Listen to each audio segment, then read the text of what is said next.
Hey everyone, and thanks for jumping back into the cryptoverse. Today, we're going to talk about Bitcoin, a case for the bears.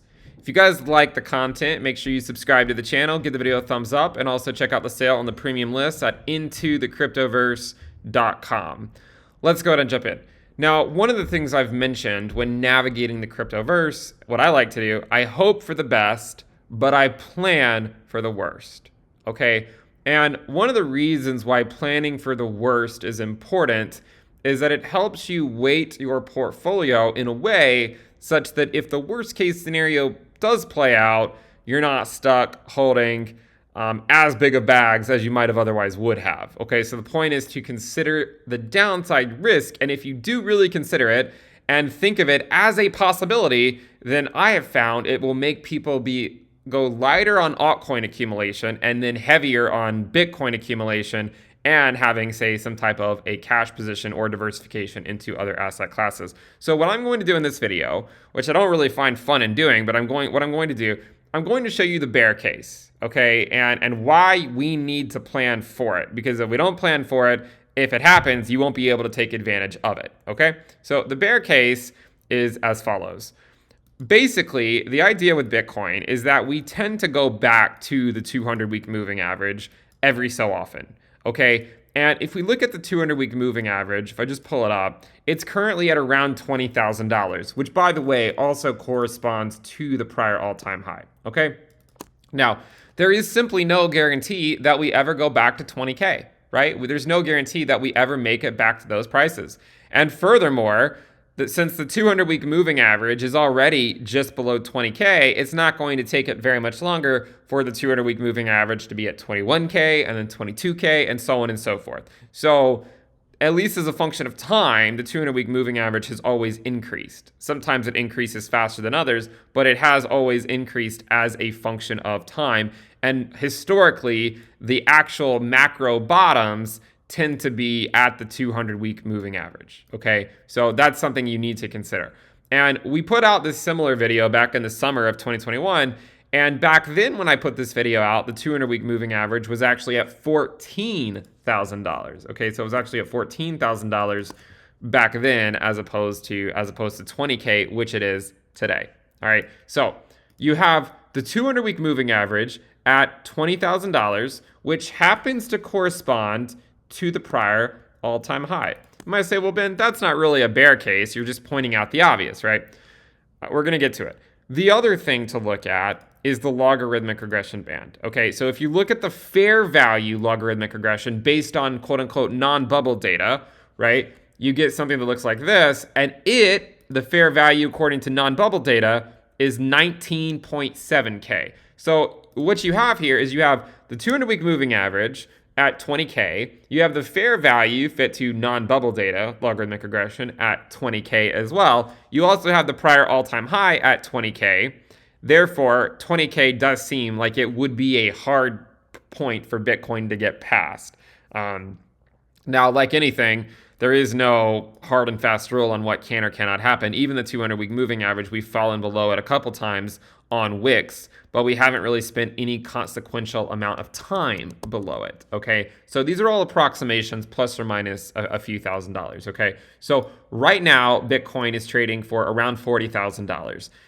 A $20,000 Bitcoin, which would be, in my opinion, the worst case scenario, plus or minus a few $1,000s, would put us dropping another 50%, okay? Now, think about that for a minute. Think about what a 50% drop would do to a crypto portfolio that is heavy in altcoins. An altcoin heavy portfolio would drop a lot more than 50% if Bitcoin drops 50%, more than likely. I guess it depends on what altcoins you hold. Perhaps some altcoins will not drop 50%. In fact, there are probably some that won't. But if Bitcoin drops 50%, then you run the risk, if you are in heavy altcoin portfolio, of it dropping 70 or 80%, okay? That's just something you have to consider. And by the way, if you think I'm doing this because I want to, I mean, I want you to be fully aware of what the downside risk is, because if I don't communicate the downside risk every few months, then it's easy to forget about it and to get super aggressive in altcoins when really that might be the last place you want to be getting aggressive on right now, okay? So what is the bear case? Like why, other than just looking at where these prior moving averages are and the prior logarithmic regression band is, what is the bear case exactly? And why should we think we could go to those levels?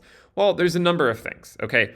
Number one, the stock market is the NASDAQ, the S&P, in serious danger of putting in a lower low, okay? And if they put in a lower low and come down here, or even further, if the stock market, if the S&P, the NASDAQ, etc., if these major indices put in a lower low, there is a good chance they're going to take crypto down with it, all right? We don't typically see the NASDAQ and the S&P dropping and Bitcoin going up, right? That's not something we typically see, not over, say, like a multi-week or multi-month time period. Of course, you can see it on any given day, but you don't tend to see it over a multi-month time period.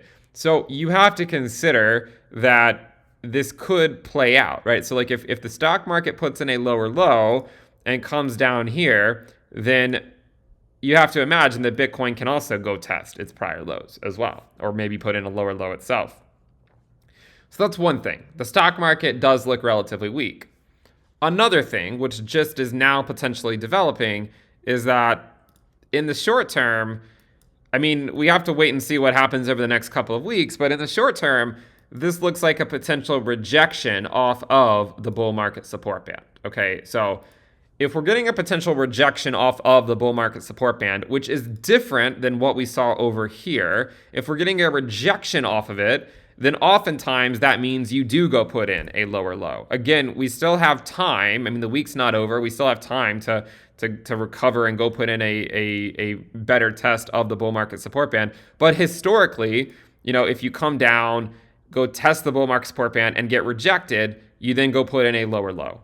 Okay. You can see that also in 2018, right? You go above it, test it, get rejected, put in a low, go back up to it, get rejected, put in a lower low. This was the case where we actually didn't put in a lower low, but then we got pretty apathetic over here, and then the floor fell out eventually. Okay, so getting rejected off the bull market support band certainly means we would be at risk for putting in a lower low. And the problem is that there's not that many lower lows we can put in before we're back in the regression band. I mean, the regression band, the top of it is now at $30,000, which is only about $11,000 below the current prices. So keep that in mind. So let's recap here. What is the bear case? You have the stock market looking weak. You have the Bitcoin potentially, we're not sure yet, but potentially getting rejected off the bull market support band. You have the dollar still in an uptrend, and if this uptrend continues, it's hard to imagine that Bitcoin can then go, that market participants are going to go super risk on in the event that the dollar remains macro bullish. If you want to see Bitcoin sort of flip this thing around and have a real shot of getting above the bull market support band and holding it as support, you really need to see the dollar roll back over and come back down this way. If it doesn't do that, and the dollar continues to just keep pumping up, staying above the bull market support band, that is another point for the bears. Okay, so you can start to see there's a lot of things coming together here, which could force a lot of market participants out if they just simply cannot navigate the volatility of these markets, which would then further push the price down. Okay. Furthermore, there's a couple more reasons I want to talk about. Another reason is the 50-week. Okay, so we have to go take a look at the 50-week moving average. Now, historically, getting below it is not a good thing. All right, I mean, you just look to see what happens. If we get below it, it's not a good thing, at least in times past. What it normally means when you get below the 50-week moving average is you still have a ways to go before you're going to actually get back out into a sustained uptrend. We saw that in 2014. We saw that over here in 2018. We also saw it in 2020. We dropped below the 50-week, and once we drop below it, right, we drop significantly below it. Okay. For instance, what I mean by that, every time that Bitcoin has dropped below its 50-week moving average, every single time, it has always gone to the 200-week moving average. I know that seems crazy, but it's true, right? I mean, it's just simply a fact. Every time we've dropped below the 50-week on the weekly time frame, we've always gone to the 200-week moving average. It happened here, it happened here, and it also happened in March of 2020. So 3 separate times we dropped below the bull market, or we dropped below the 50-week. We then went down to the 200-week moving average. You could say that maybe there was something in here, but we were still more or less testing the 50-week moving average in that area, plus or minus a couple $100. So I'm not sure you want to take that one to the bank. But if you're looking at subsequent opens and closes below the 50-week SMA, we tend to go back down to the 200-week moving average. All right. So that is something to keep in mind. And right now, we in fact are below the 50-week moving average. And normally, when we get below it, you can see that it's usually only a matter of time before we get back down to the 200-week moving average. Sometimes it happens quickly, like in March of 2020. Sometimes it takes a few months. Like, I mean, here we got below it in the summer, and then we weren't back down here for about 5 months later. About 5-6 months later, once we actually got down below it. So if it took 6 months, let's say it took 6 months from the time that we got below it, you'd be potentially talking about getting down to the 200-week moving average sometime this summer. Okay, in that type of environment. All right, so let's recap once again, because I really want people to understand what the downside risk is so that you can better navigate these markets. So the downside risk is the dollar is in an uptrend still. The S&P and the NASDAQ are in risks of putting in lower lows. Additionally, Bitcoin is getting rejected off of its bull market support band. Potentially, we'll have to see if it plays out or not. The 50-week moving average is rolling over. And normally, when we get below the 50-week moving average, we tend to go to the 200-week SMA. And then another one is historically, this one's interesting.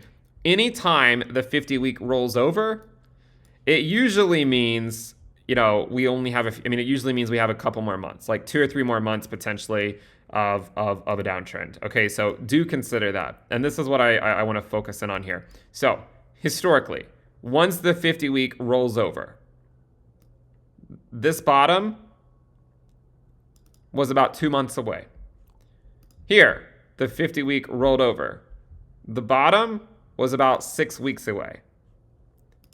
Yet again, the 50-week has rolled over. Okay, so what does that mean? I mean, it could mean that a potential bottom is only a few weeks away, and if that's the case, then this could get ugly pretty quickly. All right, so this is just something we need to consider. Again, I'm not a cheerleader for this type of scenario to play out, but I certainly am prepared for it. And you might say, well, how do you prepare for it? There's a couple different ways you prepare for it. Okay, so number one is you need to be altcoin light. Okay, so light on altcoins. Because if you're heavy on altcoins and the worst case scenario plays out, then it's not a fun situation to be in. Believe me, you don't want to experience that. Okay, so altcoin light. The second thing would be to have a cash position on hand and to actually grow that cash position so that you can take advantage of something like this occurring. So you want to be altcoin light. You want to have a cash position on hand. And for the cryptos that you do have in the same idea being altcoin light, it would make sense to be Bitcoin heavy. Okay, so Bitcoin heavy, like altcoin light, and to have a cash position on hand. This is how you would navigate like a bearish scenario for Bitcoin. Okay, look, we all have our theories on market cycles and all that stuff. And remember, all models are wrong, some are useful. Okay, you have to remember that. All of them are wrong, some are useful. And you're not doing yourself any favors if you're not considering the downside risk. Okay, you're not. Okay, I mean, I think that we have to constantly remind ourselves of what the risk is, because if we don't, then we forget what can happen in the event that the entire market goes risk off for a few months or longer. Okay, so these are some concerning things to think about. The 50-week rolling over, we're below the 50-week. We are potentially getting rejected off the bull market support band. The dollar's still in an uptrend. The NASDAQ selling off. The stock market's selling off. I mean, there's a lot of bearish things to look at. Another thing to consider is the 1-year running ROI, okay? So I've said before, 64K has been a much more important top, I think, than 69K. On-chain metrics, social stats, even running ROI stats, you can see it. So back in March of 2021, we hit a peak on the 1-year ROI. But usually the bottom on the 1-year ROI tends to correspond to a new macro bottom. but it also tends to happen 1 year after. 1 year after the significant top. Okay, typically. So peak in 2017, or what peak of the 1 year ROI in 2017, December. The bottom was in December of 2018. Peak of the 1 year ROI, November of 2013. Peak, or the valley of the 1 year ROI was in January 2015, so just over a year later. This one we don't really have the best data for because it sort of starts out up here. This was in August of 2011. And then the bottom on the 1 year ROI, guess when it occurred? About a year later, a little less than a year. So we have a little less than a year over here, a little more than a year, exactly a year, basically. Where are we now? Well, the peak on this one occurred in March of 2021. So what does that mean? Well, if the peak occurred in March, and typically you see it take about 1 year for the 1 year ROI to find a bottom, which also does tend to be a macro bottom, then what does that mean?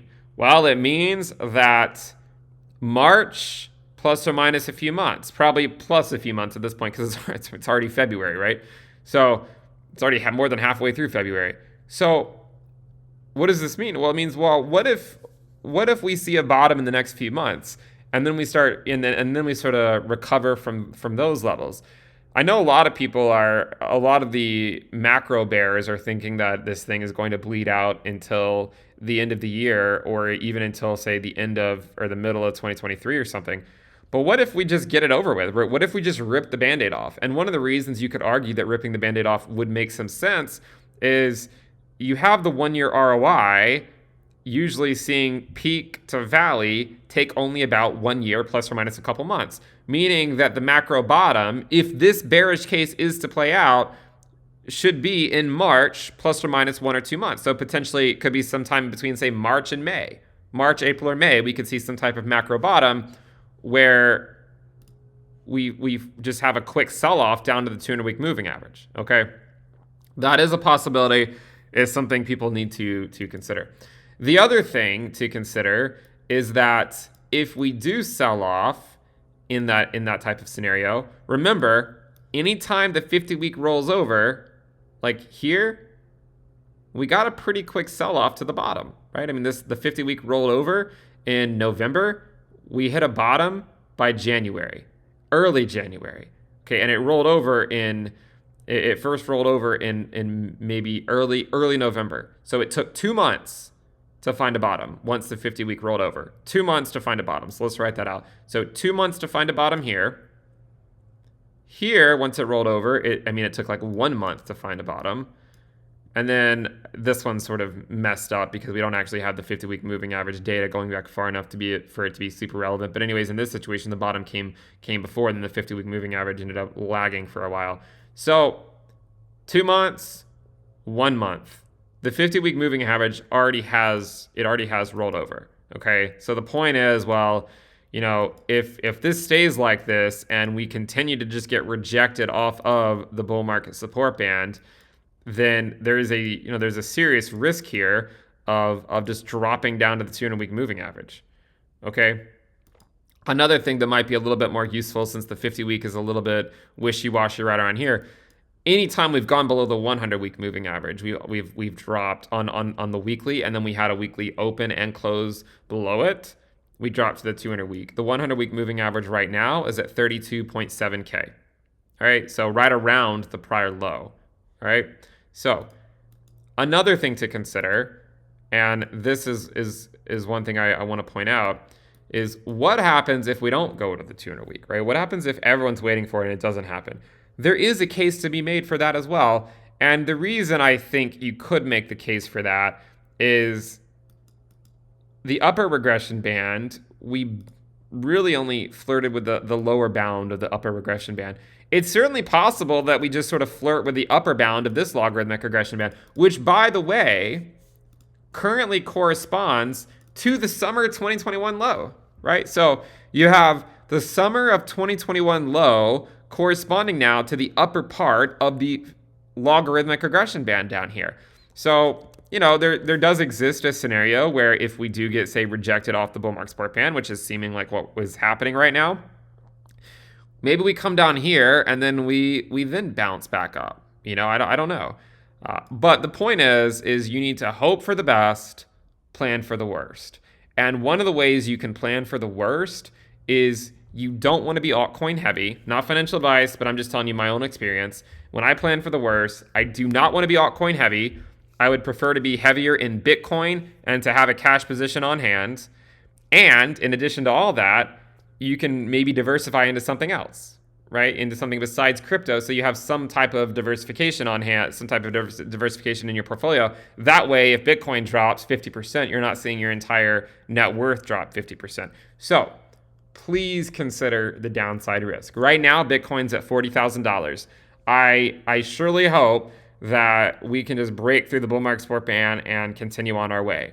But given what we're seeing based off this potential rejection here and all of these things sort of folding over, it would be foolish not to consider the downside risk. And the downside risk, in my opinion, remains the 200-week moving average, which also happens to correspond to the fair value of the non-bubble logarithmic regression fit.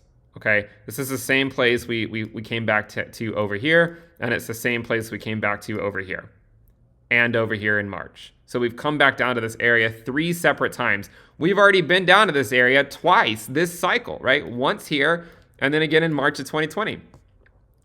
This will make it the 3rd time. It's certainly a possibility. Okay, so keep this in mind. I don't put this video out to, as a way to get more fans, because I know if anything, it's just going to make people upset. I put this out there so that you can understand what the risks are, because I guarantee you, when I first navigated cryptocurrency, I wish someone would have told me what the risks were. Because when I first experienced it, I was not prepared in 2013 for Bitcoin to drop 90%, right? I did not think that was going to happen, and yet it happened, okay? I mean, this was a brutal drop. This was an absolutely brutal drop. And I lived through it. And it was awful. And then I got a little bit better in the next cycle, and I took profits. Okay, took some profits over here. I did not over here. In this cycle, I like to think I got even better. I took a lot more profits over here because I had a really well thought out plan of dynamically DCing out of the market. Where this one has sort of thrown a wrench into things is this, this bounce back above the bull market support band, and then we held it as support, and then we actually put in a new all-time high. So, it certainly has made this one a little bit more difficult to navigate, but with crypto, again, you take what you get and you move on. So right now, I think people need to consider the downside risk here, to consider that the macroeconomic conditions aren't looking so great. In addition, you also have inflation sky high, and obviously the Fed's trying to fight that by raising interest rates and rolling over the balance sheet. It is just possible that we have to spend a while in a bear market before we are able to find a bottom and then trend back up. Do not be deterministic about anything. But if anything you're going to be deterministic on, it should be that Bitcoin trends up with time. Doesn't mean it can't go down in the short term, but over the macro scale, I do think it will go up. Hope for the best, plan for the worst. Leave a note down below. I mean, I know most people probably aren't going to like these types of videos, but one of the things I also have found is that bull markets make you money and bear markets make you rich. So if you can survive through the bear market that we are in, which I think we've been in for the last 3 months, if you can survive it till the end and stick with it, then eventually you'll see better times, as long as you do not throw all of your money into garbage micro caps that are never going to recover, and you stick to the blue chips and a few good altcoins. But right now, in my opinion, is not the time to be altcoin heavy. Right now, it's Bitcoin is the main safe haven, and then having, also thinking about cash so that you can, having a stablecoin position so that you could theoretically buy a future dip. So do consider this stuff. I think this is an important video to put out. So let me know what you guys think about it, and I'll see you guys next time. Bye.